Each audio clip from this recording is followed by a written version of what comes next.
I recently visited a Costco in search of the top wine bargains. After an extended walkthrough, 4 wines caught my attention, 3 under Costco's own Kirkland Signature label, and a 4th being an old favorite that I had not tasted in years.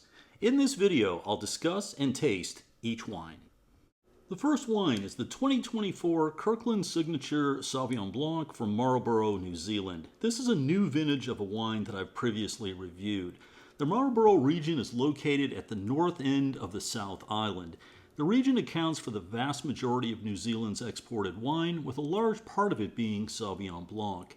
This is generally a year-round item at Costco, and it typically will be found in full pallet displays. The price checks in at $7.29, which is a bit less than the 2023. So this first wine is under a screw cap, and this type of wine under a screw cap is ideal.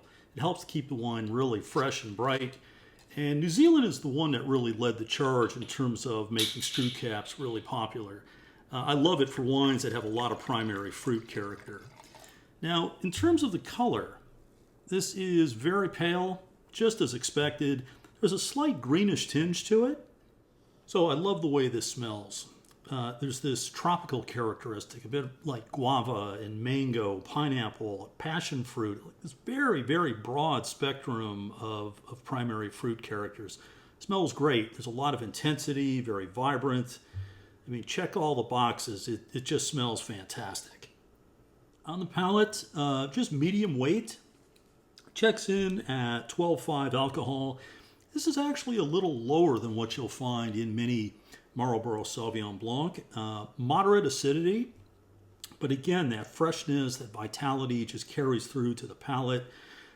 This wine sees no time in oak at all, so this is all coming out of stainless steel, and the intention is to preserve that freshness and brightness of the wine, but it really drinks beautifully. It's a simple wine. There's nothing complex, there's nothing layered and nuanced about it, but there's good purity, nice intensity, very good precision on the palate. Really do like it from start to finish. And for the money, I think the wine is just a tremendous value. This is something you could drink over the next year or so. My recommendation would be to get this quite chilled. I had this in the fridge for a couple of hours, and I think it's just exactly where it should be. This is very good for the cash. If you've not yet subscribed to my channel, please consider doing it right now. Hit the like button and definitely hit that notification bell. That way you won't miss a thing. These things very much do help that YouTube algorithm to push my videos out to a broader audience. It's much appreciated. Next up is the 2022 Kirkland Signature Willamette Valley Pinot Noir from Oregon. This is a region that's located just south of Portland. This will be my first time tasting this wine under the Kirkland label. I'm curious to see how it stacks up versus the competition in terms of value for the money. This is a seasonal item, so it won't be available throughout the year. I found this on a pallet display. The wine is priced at $11.99. So when I spotted this at Costco, I was intrigued and also a bit suspicious.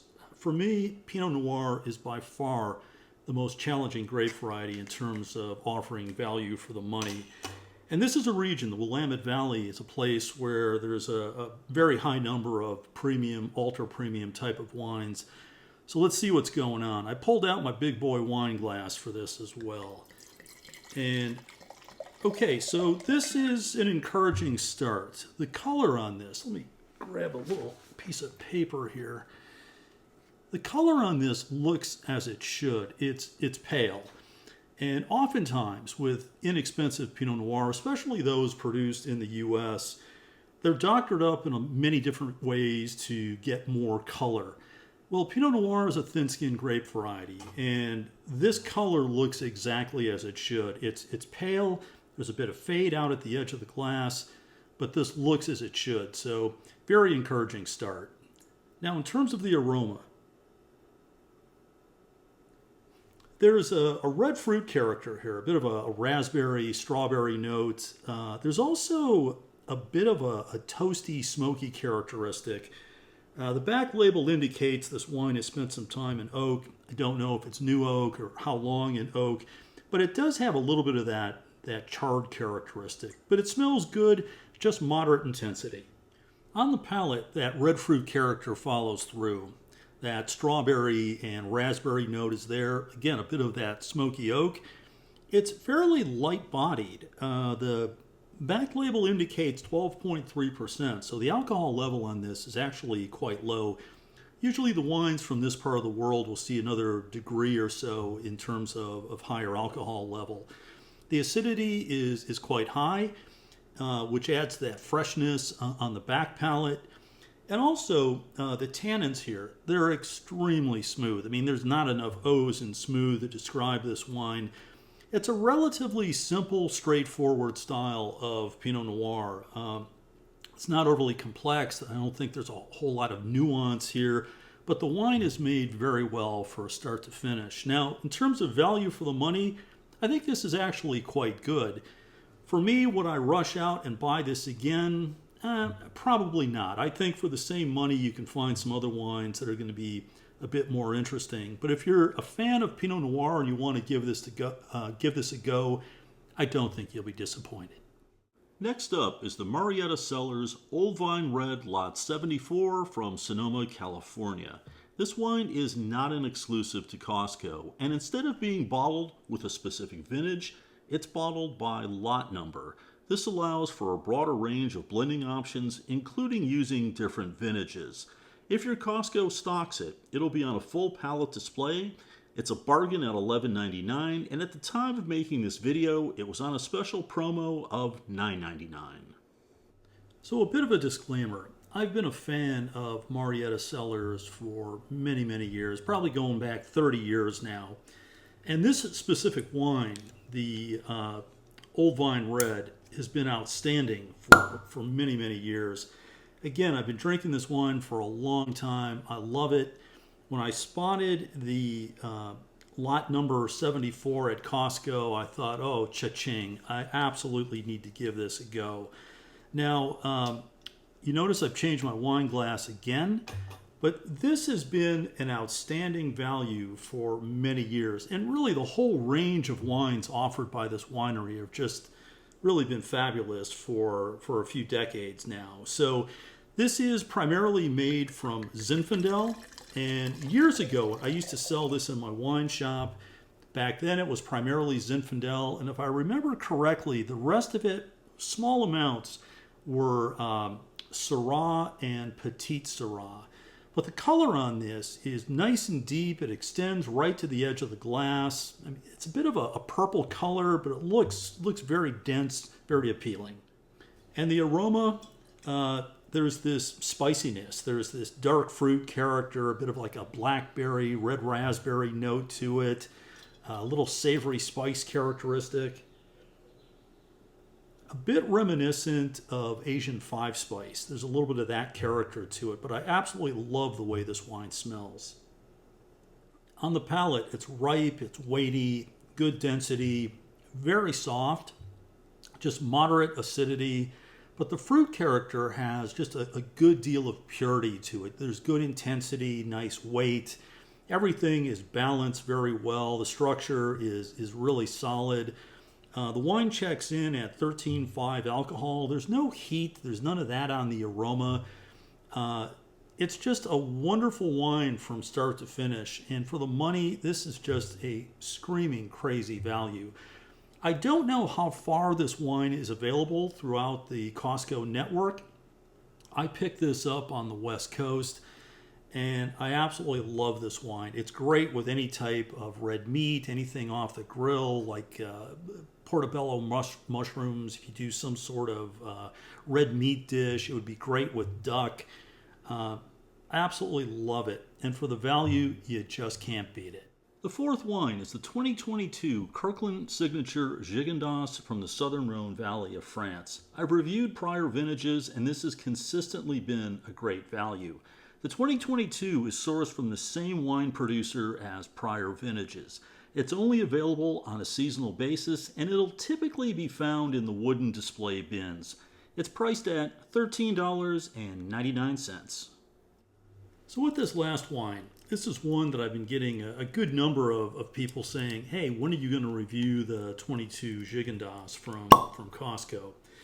Well, I had a tough time finding it, and since I finally just did come across it, I thought, okay, I need to include this.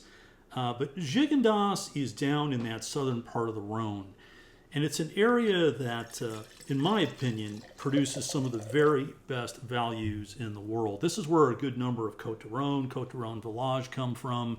There's a number of crus, Châteauneuf-du-Pape being the best known. But Gigondas is something that I've been a fan of for decades. And again, this was back when I had my old wine shop. I used to sell this type of wine on a regular basis.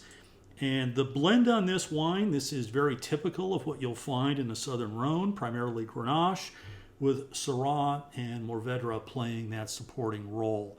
Now the color on this, just medium deep. And Grenache generally does not produce wines that have a huge amount of density in color. So just moderately deep. There's a bit of a purple color as well. And the aroma on this, it's a little bit closed at this point. You saw that I just opened it. I think this wine actually will benefit from some aeration. But there is a bit of that red fruit, that savory spice characteristic. There's also a little touch of alcohol heat. This wine comes in at 14.5 alcohol. This is down in that southern part of the Rhone, an area that has more of a Mediterranean climate. The days can be very, very hot, and oftentimes it results in wines that do have a bit of elevated alcohol level. On the palate, there's some nice weight here. The wine is actually rather dense and full, very, very soft, just moderate acidity level. There's no overt oak characteristic here. If it spent time in oak, I would say this is probably more neutral oak. But there's some nice weight. That red fruit, that savory spice character follows through. Tannins are relatively low. I actually would have expected this wine to have a bit more tannin to it. I just popped the cork and it's really quite accessible at this point. I've got to tell you, this is really enjoyable. There's density, there's weight to it, the structure is very good, nicely balanced. It really is a solid wine from start to finish. Now with Gigondas, you can find domain bottled Gigondas that oftentimes will be in that $30 range and up. Actually can go up quite quickly. This wine for about half the money, this is really good. It delivers a solid value. It's true to its place of origin. The wine's very nice. Now, if you're a fan of this sort of wine, my suggestion would be get out to Costco fairly quick because I've got a feeling this wine is going to disappear. If you have any questions or comments, please post it down below. I always do my very best to follow up on each and every one. Oh, looks like I didn't toss the Old Vine Red over my shoulder. Well, I have some interesting wines to play around with tonight. I'm really enjoying the Gigondas, the Marietta Old Vine. I absolutely love it. I hope you're drinking something interesting as well. And please stop back again before too long. Cheers.